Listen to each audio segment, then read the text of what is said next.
안녕하세요. 한류의 신과 해외 반응을 소개하는 한류 클래스 TV입니다. 오늘은 사일런트 K-웨이브 인도의 검색 데이터가 무엇을 드러내는가라는 제목의 인도 언론의 한류 분석 기사를 살펴보겠습니다. 인도에서 안타까운 소식이 전해졌는데 한류에 빠진 세 자매가 아버지가 한류 콘텐츠 시청을 하지 못하게 휴대폰을 빼앗아 가자 안타까운 선택을 하며 유서를 남겼다고 합니다. 유서에는 한국이 자신들의 삶의 전부였는데 모든 것을 빼앗겼다는 내용이 담겼다고 합니다. 고인들의 명복을 빕니다. 안타까운 뉴스이지만 한류 문화가 얼마나 인도 사회에 중독적으로 파고들고 있는지 단적인 사건 같습니다.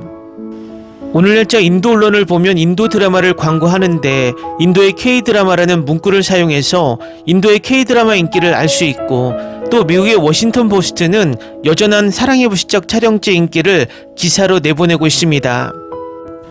전세계 모든 OTT가 정말 총력전을 펼치고 있는 나라가 전세계 두 나라입니다. 한 나라는 남미에서 가장 성장세가 크고 인구가 많은 나라 브라질이고, 나머지는 바로 평균 연령이 20대인 젊은 신흥개발도상국 인도입니다. 이 두 나라의 공통점은 뒤늦게 보는 한류 열풍입니다. 남미에서 한류가 가장 늦게 들어간 나라는 브라질이고, 아시아에서 한류가 가장 늦게 도착한 나라는 인도입니다. 우리의 속담에 이런 말이 있습니다. 늦바람이 무섭다. 이 두 나라의 한류 열풍이 너무 거세서 미국 콘텐츠 관계자들은 그야말로 딜레마에 빠졌습니다. 이유는 단순합니다. 미국 글로벌 OTT의 초반 전략은 똑같았습니다. K-드라마를 이용해서 구독자를 확보한 후에 미국 콘텐츠로 돈을 벌겠다. 하지만 이제는 주객이 전도되어서 K-드라마로 구독자를 확보하다 보니 기존의 미드를 보던 시청자들이 K-드라마로 넘어오는 역효과가 일어나고, 이제는 남미 아시아는 K-드라마가 충분 조건이 아니라 필수 조건이 되어버렸다는 것입니다. 결국 초반 넷플릭스만 K-드라마를 집어들었지만 이제는 디즈니 플러스를 비롯해서 아마존, HBO, 파라마운트, 애플 TV 플러스까지 K-드라마를 잡겠다고 나섰습니다. 그들에게는 향후 OTT 시장의 블루오션인 14억 인구의 인도를 잡기 위해서는 필수이기 때문입니다. 이제 북미와 유럽은 OTT 구독자가 포화 상태라 더 이상 구독자가 늘지 않기 때문입니다. 이런 와중에 인도에서 뒤늦게 K-드라마를 비롯한 한류가 엄청나게 바람을 일으키고 있어서 미국 글로벌 OTT들의 K-드라마 쇼핑 경쟁은 더욱 가열될 것으로 보입니다.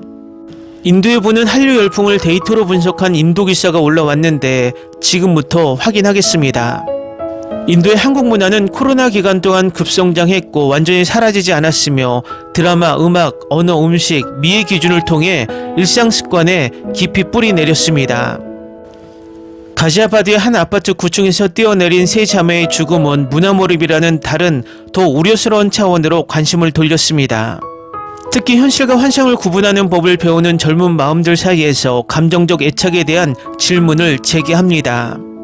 그 깊이를 이해하기 위해 인디아 투데이의 오픈소스 인텔리전스 팀은 구글 트렌드 데이터를 분석하여 한국 문화가 어떻게 성장하고 진화하며 인도의 일상 습관과 공적 담론에 조용히 녹아들었는지 추적했습니다. 데이터에 따르면 2020년에서 2022년 사이에 한국인이라는 키워드 검색이 급증했으며, 이는 코로나 팬데믹과 맞물려 관객들이 점점 더 한국 드라마에 몰입하게 된 시기입니다. 이 시기에 사랑의 불시착, 오징어 게임, 사이코지만 괜찮아와 같은 프로그램의 인기가 높아지면서 검색 관심도가 급증했습니다. K-드라마뿐만 아니라 같은 시기에 인도에서도 오빠, 사랑해 같은 용어가 가장 큰 인기를 기록하며 한국 속어도 확산되었습니다. 인디아 투데이가 검색한 구글 트렌드 데이터는 스킨케어, 음식부터 패션에 이르기까지 한국 라이프 스타일의 요소들이 코로나 이후 인도 시청자들에게 빠르게 주류로 자리 잡았음을 보여줍니다. 하지만 한국에 대한 관심은 많은 이들에게 텔레비전을 훨씬 넘어섭니다. 그것은 스크린, 필터, 그리고 달성 가능한 관리와 큐레이션된 완벽한 사이에 경계를 흐리는 정교한 안무에 의해 형성된 한국인 피부의 환상으로 흘러 넘칩니다. 2020년 이전에는 인도에서 한국 문화에 대한 관심이 분명히 증가했지만 탐색적인 단계였습니다. 호기심과 가끔씩 바이럴 순간에 의해 검색 건수가 꾸준히 증가했습니다. 코로나로 인해 그 관심사의 성격이 바뀌었습니다. 코로나 시기는 인도인들이 한국 문화에 몰입하기 시작한 전환점이라고 할 수 있습니다. 한때 북동부 지역이나 도심 밀레니얼 세대 같은 특정 지역에만 국한되었던 것은 이제는 BTS, 블랙핑크, 엑소 같은 K-팝 아이돌들의 전 세계적 인기에 힘입어 많은 이들이 열풍 또는 한국 열풍이라고 부르는 현상이 되었는데, 이들의 방대한 팬층은 한국 문화를 G세대와 알파세대 소셜미디어 공간으로 깊이 밀어붙이는 데 기여했습니다.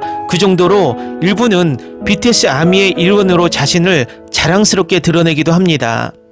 분석 결과 한국 드라마, 한국 영화, K-팝 등 다양한 카테고리의 집단적 용어가 코로나19 기간, 특히 봉쇄 기간 동안 급격히 증가한 것으로 나타났습니다.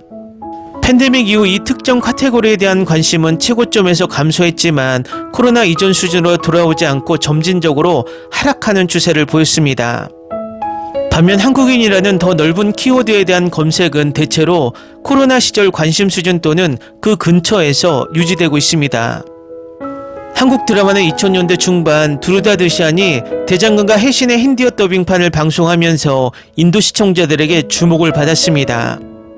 데이터에 따르면 봉쇄 기간 동안 한국 콘텐츠, 특히 드라마는 길고 불확실한 날들에 자연스럽게 맞아떨어지며 검색 데이터에서도 관심이 급격히 증가한 것으로 나타났습니다. 이때부터 한국 스토리텔링이 사람들이 관심을 갖는 것이 아니라 사람들이 함께 살아가는 것이 되었습니다. 에피소드 형식, 긴 감정 아크, 관계, 치유, 일상의 고난에 초점을 맞춘 한국 드라마는 지속적인 몰입과 습관 형성을 위해 설계되었습니다. 문화에는 언어가 따라옵니다. 2020년경부터 인도 청소년들은 K-드라마, K-팝으로 유명해진 한국어 단어들을 채팅, 캡션, 릴에 자연스럽게 사용하기 시작했습니다. 사용이 증가함에 따라 검색도 이어졌습니다. 두드러지는 점은 관심이 문법이나 문장 구조보다는 관계와 감정과 관련된 단어에 집중된다는 것입니다. 오빠, 사랑해 같은 용어가 가장 높은 수치를 기록했는데, 이는 팬 커뮤니티를 넘어 특히 장난스럽거나 로맨틱한 맥락에서 일상적인 디지털 속어로 확장되었음을 시사합니다. 언니나 막내 같은 단어는 주로 K-팝 팬덤 내에서 주로 유통되는 틈새 표현으로 남아 있었습니다. 2021년에서 2022년 사이에 정점을 찍은 후 검색량은 감소했습니다. 아마도 사용이 사라져서가 아니라 이 단어들이 너무 익숙해져서 사람들이 더 이상 찾아볼 필요가 없어졌기 때문일 것입니다. 한국 게임은 가장 많이 검색되는 카테고리는 아니지만 한국 게임에 대한 관심은 시간이 지남에 따라 비교적 꾸준한 추세를 보여왔습니다. 그들의 매력은 규모보다는 기능이 더 있습니다. 현실로부터의 탈출구를 제공합니다. 공포게임과 어두운 심리서사부터 남자친구나 여자친구를 선택하고 대화하며 생각을 나누고 노래와 실제 경험의 경계를 점차 흐릴 수 있는 로맨틱 시뮬레이션까지, 이 게임들은 몰입감 있는 감정세계를 만들어냅니다. 수백만 건의 다운로드는 친밀감, 환상, 지속적인 감정적 참여가 이 장르의 중심이 되었음을 보여줍니다. 인도에서는 많은 이들이 한국 문화 세계에 살고 있습니다. 한국 상점에서 쇼핑하고 한국 콘텐츠를 소비하며 밝고 완벽한 피부와 같은 이상을 추구하지만 현실은 더 가혹하고 필터와 미용 개입의 역할은 종종 간과됩니다. 이 영향력은 음식과 상업에도 확장됩니다. 가게에서 두부를 사거나 라면을 주문하거나 김치, 떡볶이, 비빔밥, 한식 치킨 메뉴를 고르는 것이 일상이 되었습니다.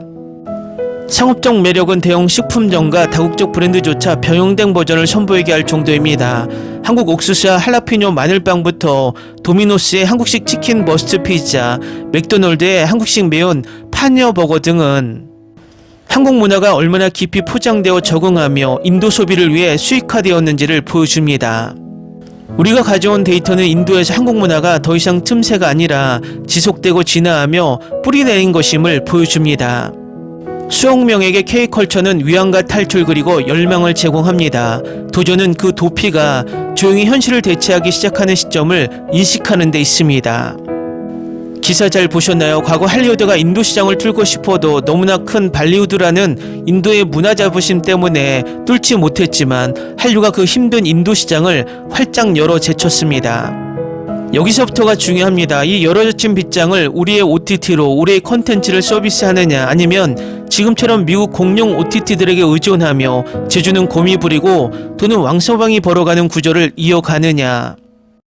빠른 시일 내에 우리는 국산 글로벌 OTT를 출범시켜 우리 컨텐츠가 우리 OTT로 서비스하는 구조를 만들어야 한다는 생각이 듭니다. 재밌게 잘 보셨나요? 여러분의 구독, 좋아요, 댓글, 알림 설정은 영상 제작에 큰 힘이 됩니다. 이 영상을 보신 모든 분들 항상 대박 나시고 행복하시길 바랍니다.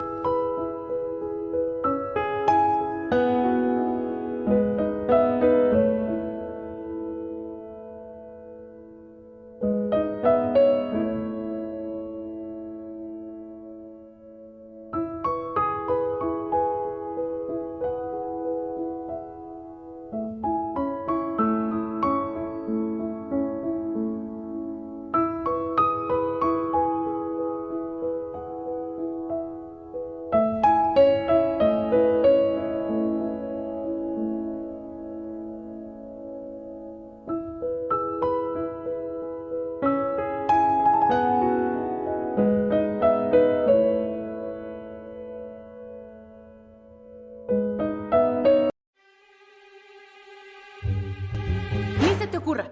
Olvida el ganso y los tomates. No hables de las ballenas. No es un acuario.